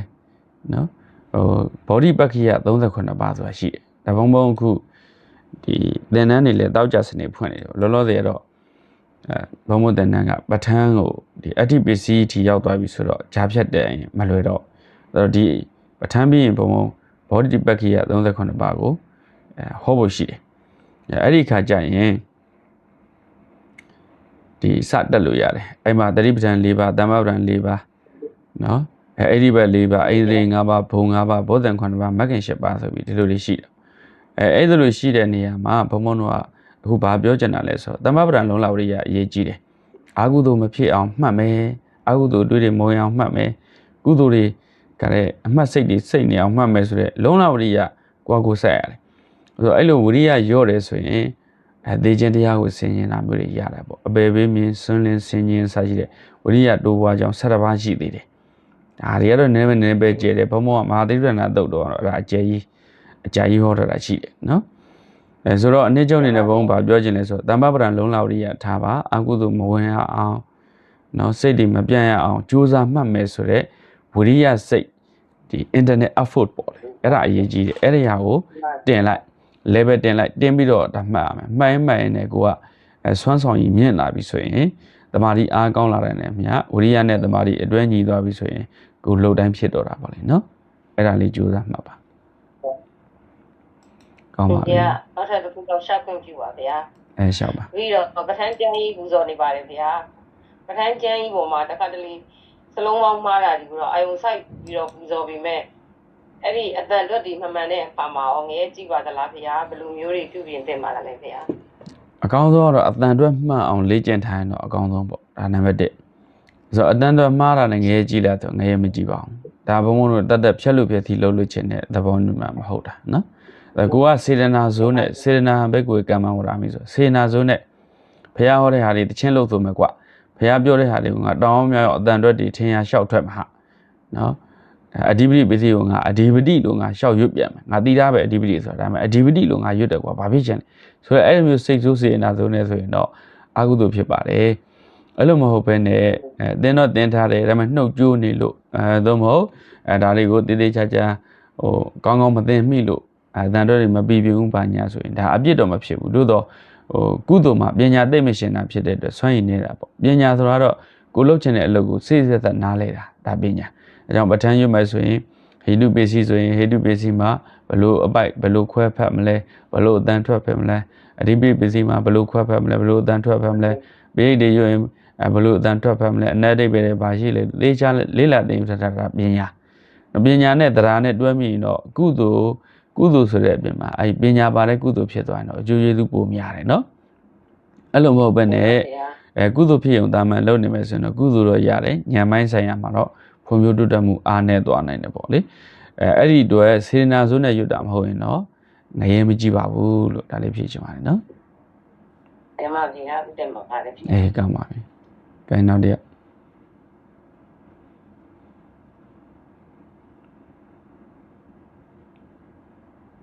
်မေးပါလက်ထောင်ထားရင်မေးပါ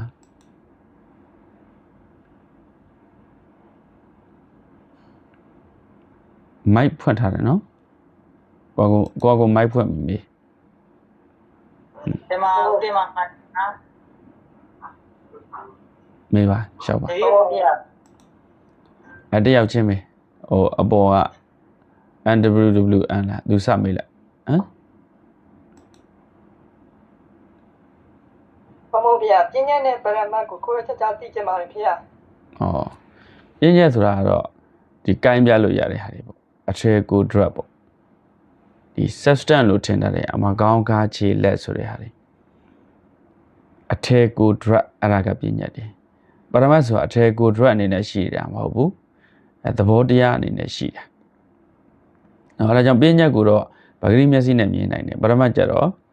ဉာဏ်မျက်စိနဲ့မှသိနိုင်မြင်နိုင်တာပေါ့နော်ဒါကြောင့်ဘုန်းတို့ခုဆိုပါတော့ခြေထောက်ကြီးထုံးနေတယ်ခြေထောက်ဆိုတာကပြင်းညက်ထုံးနေတာကပရမတ်ဒါဘုန်းတို့ဝိပဿနာရှုတဲ့အခါခြေထောက်ကိုရှုလို့မရဘူးထုံးနေတဲ့သဘောကိုရှုအောင်ဒါပြင်းညက်နဲ့ပရမတ်ကွဲတာပါပဲခြေထောက်ကိုသွားရှုရင်ငါခြေထောက်ကြီးဆိုတဲ့ငါဝင်လာရင်တက္ကရာဒိဋ္ဌိခြေထောက်ကပြင်းညက်ထုံးနေတာကပရမတ်ထုံးတာကျင်တာကြိုက်တာခဲတာဆိုတာကရုပ်ပရမတ်တွေပဲပရမတ်ဆိုတာရုပ်နဲ့နာမ်ကိုပြောတာနော်ရုပ်နဲ့နာမ်ကိုအမှန်တိုင်းမြင်ရင်ပရမတ်ကိုမြင်တာရုပ်ဆိုတာဓာတ်သဘောတွေပြောင်းလဲနေတာကရုပ်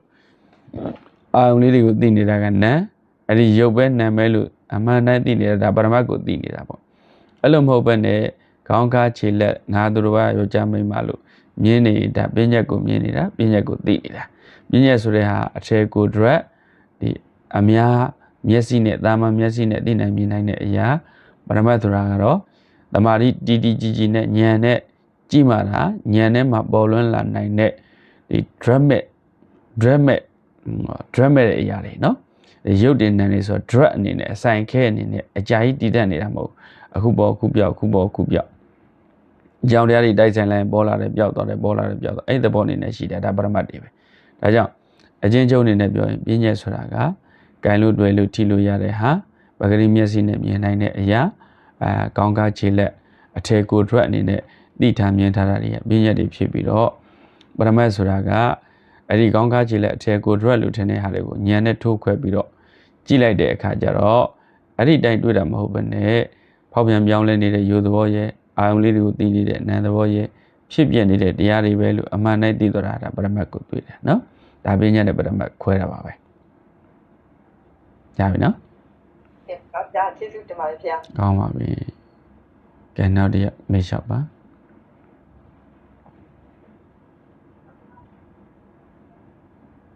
ရှောက်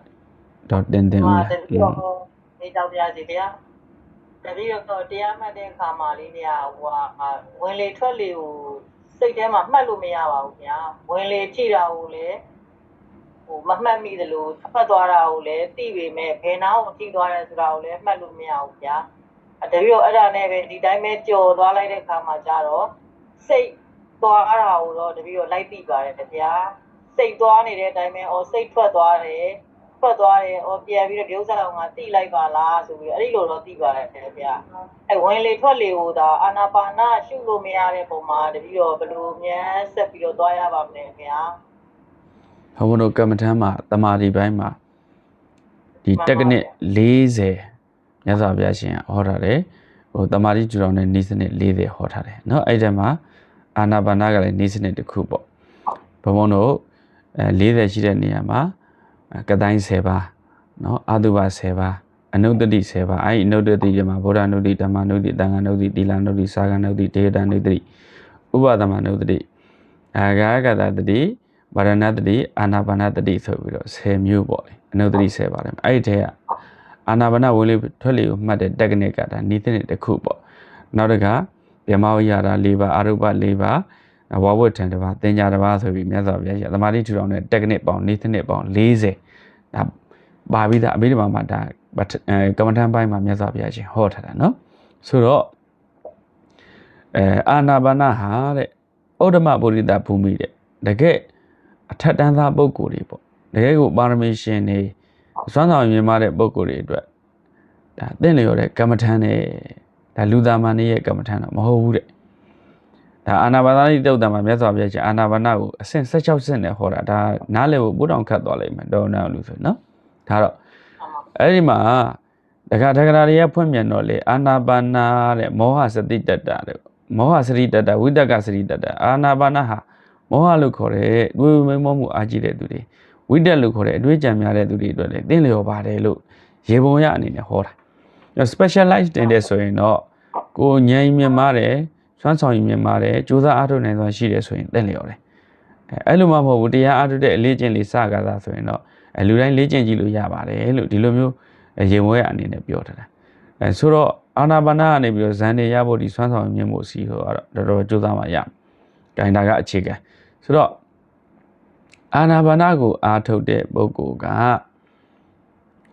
ဘုန်းတို့ပထမနံပါတ်1အချက်နေချပြောခဲ့တယ်ဘုန်းတို့လေထိတဲ့နေရာကိုမတွေ့ရင်အားမထုတ်တော့နဲ့လေထိတဲ့နေရာကိုမတွေ့ဘဲနဲ့အာနာပါနအားထုတ်အပူပဲသက်လုံးမဟုတ်ဘူး10ဘဝအချိန်ပေးလက်တရားမရဘူးဘာဖြစ်လို့လေထိတဲ့နေရာတောင်မတွေ့ဖုဋ္ဌကသိမ်ဘာဝနာထပိတ္တဝါဖုဋ္ဌကသိမ်လေထိတဲ့နေရာကိုဘာဝနာထပိတ္တဝါဘာဝနာစိတ်ကိုထားပြီးမှတ်လို့အတိအကျလမ်းညွှန်တယ်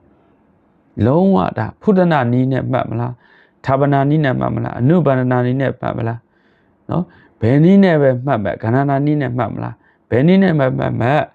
လေထိတဲ့နေရာမတွေ့ရင်အာနာပါနမှတ်လို့မရဘူးအဲ့ဒါဆိုမမှတ်တော့နော်အဲ့တော့မှတ်မယ်ဆိုရင်တပည့်တော့မှတ်မယ်ဆိုရင်လေထိတဲ့နေရာကိုတွေ့အောင်ရှာဒါဘုန်းတို့ဒီနေ့လေးလေထိတာလေးတွေ့သွားပြီသိတာထင်ရှားရုံပေါ့လေထိတဲ့နေရာလေးလေထိတဲ့နိုင်တဲ့နေရာ၄နေရာရှိနံပါတ်1ကဒီနှာသီးပြားတဲ့ဒါရမ်းပြီးတုတ်ကြတာနှာသီးပြားဆိုနှာသီးပြားဘုန်းတို့အာရှလူယူတဲ့နှာသီးပြားမတွေ့ဘူးနော်နှာသီးပြားနှာခေါင်းရှည်တဲ့ဥရောပတို့ဘာလို့နှာခေါင်းရှည်တဲ့ပုံကိုယ်တွေကျတော့နှာခေါင်းရဲ့ရှေ့မှာချွန်းပြီးတော့ကုတ်တယ်အဲ့တော့သူတို့ရဲ့ဒီလေဟာနှာခေါင်းမှာအပေါ်အဖျားမှာနှာခေါင်းရဲ့ဒီအဖျားလေးတွေမှာထိတာဒီလိုမျိုးထိသွားတယ်ဘုံဘုံတို့ကျတော့နှာသီးဝနှာသီးဝဆိုတာဒီကကြီးလေးလိုကုန်းကြနေတဲ့နှာခေါင်းပေါက်အဲ့နှာခေါင်းပေါက်ရဲ့အထက်နှာခမ်းရဲ့အရင်ပေါ့ဘာအထက်နှာခမ်းပြားလို့ပြောတာဒါမဟုတ်အထက်နှာခမ်းရဲ့အရင်ဆိုပုံမှန်တယ်အထက်နှာခမ်းပြားဆိုဘုံတို့နှာခေါင်းချွန်တဲ့နှာခမ်းချွန်တဲ့သူတွေပါလေဆိုတွေ့ရင်တွေ့မှာပေါ့နှာခမ်းကောင်းတဲ့သူတွေနှာခမ်းတူတဲ့သူတွေဒါတွေ့မှာမဟုတ်နာသီးဝလို့ပြောရင်ပိုကောင်းတယ်နာသီးပြားဆိုတဲ့နေရာရှိနိုင်တယ်နာသီးဝလို့ခေါ်တဲ့ဒီအထက်နှာခမ်းရဲ့အရင်ရဲ့နှာခေါင်းစုံတဲ့နေရာကြီးစုံချက်လေးပေါ့အဲ့ဒီနေရာလေးရဲ့နောက်တစ်ခါနှာခေါင်းရဲ့အတွင်းမှာအသားသိမ်နုနုလေးတွေရှိတယ်အဲ့ဒီနေရာလေးကိုလေလေးရဲ့အေးကနေနှွေးကနေအဲ့ဒီနေရာလေးနဲ့ထင်တတ်တယ်တဲ့နောက်တစ်ခုနှာခေါင်းအတွင်းမှာနှာခေါင်းမွေး filter တွေရှိတယ်အဲ့နှာခေါင်းမွေးလေးတွေကိုလေလေးရဲ့ထိသွားတာမျက်ပင်လေးတွေလေးတိုက်တဲ့အခါရိမ့်သွားတယ်လို့အဲ့ဒါမျိုးလေးလည်းအာရုံထင်တတ်တယ်အဲ့ဒီ၄နေရာနာသီးပြားနာသီးဝါနှာခေါင်းအတွင်းအသားသိမ်နုနုနှာခေါင်းမွေးအဲ့ဒီထိနိုင်ခြေရှိတဲ့ဒါ probability possibility ကိုပြောတာဒီ၄နေရာထိရမယ်လို့ပြောတာမဟုတ်တယောက်တစ်ယောက်ထိချက်တွေ့ချက်တူမှာမဟုတ်အဲ့ဒီဟာကိုတစ်ခုကိုအရင်ဆုံး focus လုပ်ပါတဲ့ဘယ်နေရာမှာငါထိတာလဲလို့အဲ့ဒါသိဖို့အရေးကြီးတယ်နော်အဲ့ဒါမတွေ့ရင်တော့အာနာပါနကိုလက်လျှော့လိုက်ဒါအာနာပါနနဲ့မဖြစ်တော့ဒါဆိုဗုဒ္ဓနုဒတိနဲ့ပွားတော့ဗုဒ္ဓနုဒတိသမာဓိထူထောင်မေတ္တာနဲ့သမာဓိထူထောင်ကရုဏာပွားပြီးသမာဓိထူထောင်မရဏတတိနဲ့သမာဓိထူထောင်နိသနိတွေအများကြီးရှိတယ်အဲ့တော့စိတ်တည်ကြည်သွားတယ်ဥပဒနာပဲကူပေါ့ဒီလိုလုပ်လို့ရဆိုအာနာပါနနဲ့မှလုပ်မယ်ဆိုရင်ခုနထိချက်၄နေရာကိုတနေရာထင်ရှားအောင်ပေါ်လျောင်ရှုပြီးအဲ့ဒီနေရာထိတဲ့နေရာမှာစိတ်ထားပြီးတော့ဝင်လေထွက်လေဝင်လေထွက်လေလို့ဒီလိုမှခုနကမှပြောတဲ့စိတ်ထွက်သွားတာလေစိတ်တည်သွားတာလေစိတ်ကမသွားဘူးစိတ်ကဘဲမှမသွားဘူးထွက်လည်းမသွားဘူးဝင်လည်းမလာဘူးသဘောတရားအရာတာပြောတာနော်စိတ်ကဘဲမှလည်းမထွက်ဘူးဘဲမှလည်းအာယုံကိုသူဖန်စားတာဖြစ်တဲ့အတွက်အတွေ့အဝင်လာတယ်ဆိုတာဒီအပြင်ဘက်ကနေဝင်လာတာမဟုတ်ဘူးအပြင်ကိုပြန့်သွားတယ်ဆိုပြီးတော့စိတ်ထဲကနေထွက်သွားတာမဟုတ်စိတ်ကထွက်လည်းမထွက်ဘူးဝင်လည်းမဝင်ဘူးဒါကြောင့်စိတ်ဆိုတာသူ့ရဲ့မူရင်းတရားဖြစ်တဲ့ဟာရယဝတ္ထုမှာအမြဲတမ်းသူဖြစ်ပြသဘာဝအရာရှိနေတာပေါ့နော်ဒါကြောင့်စိတ်ဝင်သွားတာစိတ်ထွက်သွားတယ်ဆိုတာကဒါကပြန့်သွားတာပဲအဲ့လိုမဟုတ်ဘူးဒါကြောင့်အချင်းချုပ်အနေနဲ့ပြောမယ်အာနာပါနကအလွန်ခက်တဲ့ကမ္မထမ်းလို့နံပါတ်1သိရနောက်နံပါတ်2သူ့ကိုမှတ်မယ်ဆိုရင်လေထိတဲ့နေရာလေထိမှုဝင်တဲ့ထွက်တဲ့လေလေးပေါ့ထိတဲ့နေရာရဲ့ထိမှုလေလေးဝင်ထွက်နေတာလေးရဲ့ဒါလေးသိရဒီနှစ်ချက်မသိဘဲနဲ့တော့အာနာပါနကိုအနှစ်တရာအားထုတ်တယ်ဘာမှထူးခြားမှာမဟုတ်ဘူးအဲ့ဒါဆိုရင်ကိုတခြားကမ္မထမ်းတစ်ခုကိုနဲ့သိတဲ့ကမ္မထမ်းတစ်ခုကိုပြောင်းပြီးတော့အားထုတ်မယ်အဲ့ဒီဟာကိုတမာတိထူထောင်ပြီးတဲ့ခါဝိပဿနာဘက်ကိုကူးတော့ဆိုတော့အတူတူပဲယုံနာမယ်ဖြစ်ပြက်ပဲဒါပဲရှုရရှိတယ်နော်ဒီတိုင်းလေ့ကျင့်လည်းရပါတယ်လို့ဒီလိုမျိုးဖြည့်ချင်ပါတယ်မှန်ပါဗျာကျေးဇူးတင်ပါတယ်ဗျာ ဟုတ်ပါပြီခိုင်နောက်တစ်ယောက်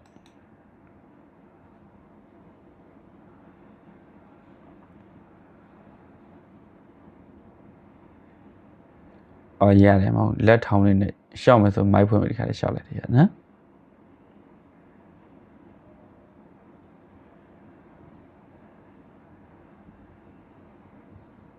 ရှောက်ပြီးတော့တမန်ကခုကကြာရင်စိတ်ကဒီငယ်လေးတက်ပါပဲညီပြီးတော့ဘယ်မှာလဲမရဘူးဘာမှလည်းမတိုးတက်လာဘူးဗျာအဲ့ဒါဘာဖြစ်လို့တိုးတက်လာဘယ်လိုလုပ်ရလဲဗျာလေဒီနီးရှူလားလေဒီကမ္မထန်နီးနဲ့ရှူလားအဲ့ဒါကြီးလေဒီကမ္မထန်နီးနဲ့ရှူလားဒါကြီးမရှိဘူးဗျာဝင်လေထွက်လေပဲရှိတယ်ဗျာအော်ဝင်လေထွက်လေရှူတယ်ဆိုစိတ်ကဘယ်လိုလုပ်ငယ်ရိတ်သွားပြီးရောက်တာဝင်လေထွက်လေရှူတယ်ဆိုစိတ်ကဘယ်လိုလုပ်ငယ်ရိတ်သွားရောက်တာစိတ်တက်ကပဲငြိမ်ပြီးဘယ်မှာလဲမတော့ဘူးဗျာအဲ့ဒါကြီးကအဲ့ဒီဘက်မှာပဲအာရုံရှိနေလို့ပေါ့နော်ဆိုတော့ဝင်လေထွက်လေရှူတယ်ဆိုရင်ဘုံဘုံတို့လေဟာလေထိတဲ့နေရာဒီလေးနေရာခုနဘုံပြောခဲ့တဲ့လေးနေရာလို့ရင်ကျန်တဲ့နေရာထိတရားမရှိဘူးအဲ့ဒါဆိုတော့အဲ့ဒီနေရာစိတ်ရှိအောင်လေ့ကျင့်ရမယ်အဲ့ဒီနေရာစိတ်ရှိအောင်လေ့ကျင့်တာမဟုတ်ရင်ဝင်လေထွက်လေကမ္မဋ္ဌာန်းနဲ့မှတ်နေတယ်လို့ပြောလို့ကိုမရဘူးဒါမှတ်နည်းမှန်ဒါကြောင့်ဘုံလူရင်းချင်းချုပ်ပြောရရင်တိုးတက်အောင်လုပ်တယ်ဆိုတာထက်ဘုံဘုံတို့တရားအားထုတ်ရင်အဆင့်3ဆင့်ရှိတယ်အဲ့ဒီအဆင့်3ဆင့်ကိုသေးသေးချာချာလဲသင်မပေးကြဘူးသေးသေးချာချာလဲမသင်ယူကြဘူးဒါကြောင့်ရိတ်တာတွေအလှလီဝင်ပြီးတိုးတက်မှုမရှိတာအဲ့ဒါကြောင့်နံပါတ်1ပရိကမ္မဘာဝနာနံပါတ်2ဩဃဘာဝနာနံပါတ်3ကပရိပါကဘာဝနာအဆင့်3ဆင့်တဲ့ပရိကမ္မဘာဝနာဘာရေးကြည့်လဲဆိုတော့စတင်အားထုတ်တဲ့အချိန်တွေဒါလေးဒီဆရာတော်ဘုရားကြီးကဘာဝနာဒီပတိကျမ်းမှာဒီအဆင့်နဲ့ပြောတာစတင်အားထုတ်တဲ့နေရာမှာ